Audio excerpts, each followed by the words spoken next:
Meet Ali Banat, a friend of mine, a young Muslim born and raised in Sydney, Australia, who has lived quite a successful life. However, it was only recently that his life took a dramatic turn. This is Ali's story. Where are you at now with your life? What's happened to you? And at this point in my life, wallah, I've been gifted, alhamdulillah, by Allah with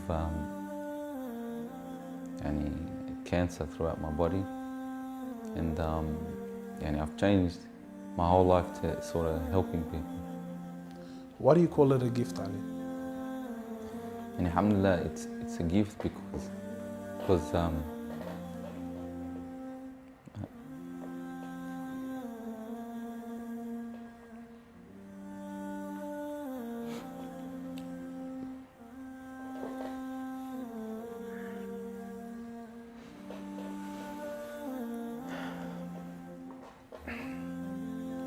and it's a gift because Allah's given me a chance to change. What has having cancer, what has it opened your eyes to? SubhanAllah, everything in life, even the smallest gift, like breathing fresh air.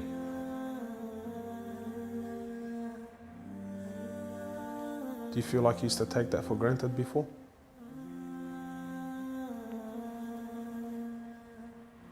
How long have you had cancer for? 4 months now. Ali was diagnosed with stage 4 cancer and given only 7 months to live. Upon finding the news, he immediately sold his successful business and was forced to reconsider the lavish lifestyle he was accustomed to. Everything was to change.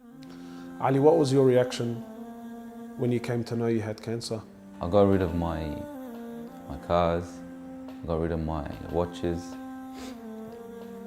even my clothes. I took them with me overseas and I gave them to a lot of people up there, alhamdulillah. So I wanted to try to leave this world without anything.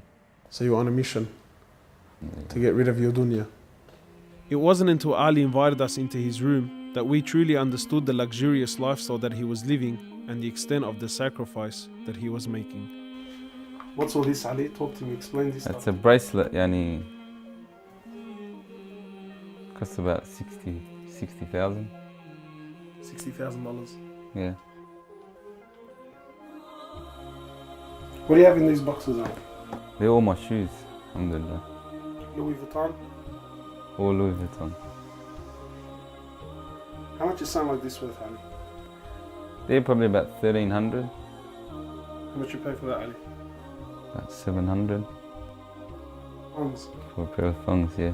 So what's happening with the sunglasses here, Ali? I just like collecting different sunglasses. Yeah?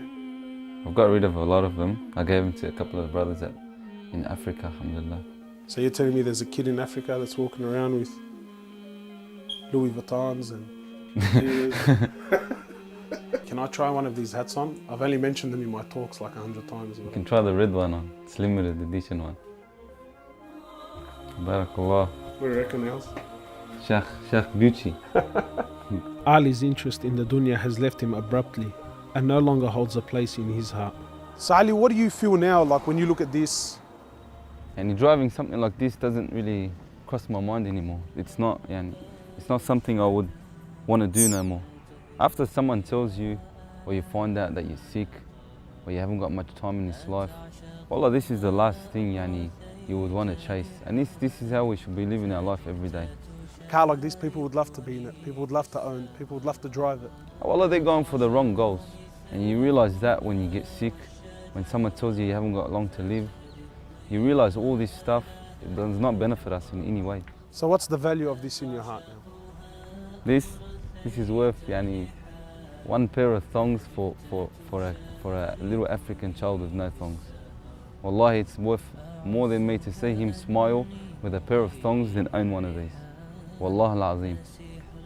Ali has since dedicated the remainder of his life and wealth to helping those who are far less fortunate than him. After an emotional journey to Africa, Ali has established a charity titled Muslims Around the World Project. The organization wasted no time in the construction of a masjid and a school in Africa to serve as an ongoing charity for him when he finally has to depart this world. Well, it all started from when I went to the cemetery when a brother that has cancer passed away. And I was at the cemetery and I was just thinking to myself, after you go, there's nothing. There's no one there for you. No mother, no father, no brother, no sister, except for your deeds. And even your money is not going to be there for you. So the only thing that's going to be there for you is a sadaqah. And that's the only thing that's going to help you gradually through your time in the grave till you get to the ultimate destination. As the reality of death further sinks in, Ali spends most of his personal time in preparing himself for his final meeting with his Creator, Allah. The Prophet of Allah says, sallallahu alaihi wasallam, more or less, he says, he who loves to meet Allah, Allah loves to meet him. And he who hates to meet Allah, Allah hates to meet him. Are you loving to meet Allah? Because of this cancer, I've been advised by one of the brothers to take a special drug to help me with pain and stuff. And subhanAllah, it's very strong. I took a bit too much and I came into a whole different world within not knowing where I was, and it was very hard for me. And subhanAllah, I actually seen things I've never seen before. And my family were there all standing around me, and I was pointing up and I was saying, Ya Allah, take me. And it was that beautiful what I was seeing. I just wanted to go. And the next day, subhanAllah, I woke up and I was upset that Allah didn't take me.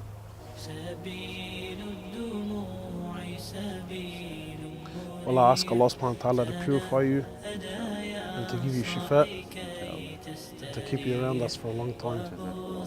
Allah, may Allah subhanahu wa ta'ala reward you.